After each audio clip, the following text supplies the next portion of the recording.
Start with Buddhism. Sunatay steps of the Noble Eightfold Paths. Right number 1, right understanding. Number 2, right thought. 3, right speech. 4, right action. 5, right livelihood. 6, right effort. 7, right mindfulness. 8, right concentration.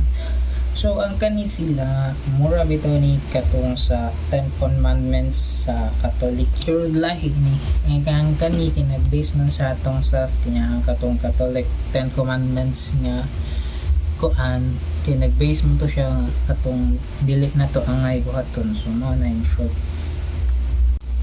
Judaism with over 14 million followers, in short kana nga 14 followers nga Jews ka ng G-E-W-S dili ka itong mainom kay nagtuon ka ng ang isa ra ka Ginoo ang ilang gituuhan, which is katong naa sa Hebrew Bible. Akong na-remember magangangan silang God kay Yahweh, I think. So in short, kaning 14 million followers Judaism kay isa ra book ilahang God, which is nasa Hebrew Bible. So what is religion nowadays? So kanina tas ni gamay. So ako lang ingon in short. In short, religion is simple. Makaragapon siya. Ato ang mga beliefs, ato ang mga rituals nga nag-reflect sa atong kaugalingon sa atong mga binhatan. That's it. The world cannot have peace until nation and people begin to reduce their selfish desire for more and more material possessions, give up their racial arrogance, and eliminate their madness for worldly power.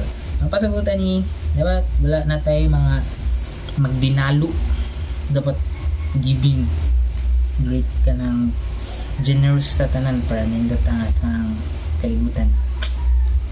Let's go. One last is religion not only inspire and guide people but also provide them with necessary tools to reduce greed and practices.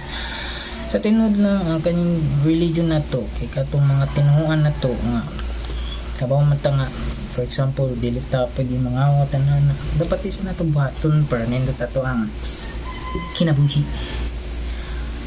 na nakabutang diri. Ang religion is a tools to reduce greed. For example, kanang mag prayers dapat nagpray ta, nagpasaylo ta sa Ginoo kaya di na ta mabuhat og mga bati. And kindness, magbuhat ta og nindot sa people. Loving, sharing love to people para alright. And developing wisdom and insight in order to understanding the true nature of being and see things as they really are. Para makita na to ang kalibutan nindot kaayo. Sana makita na to walay gubot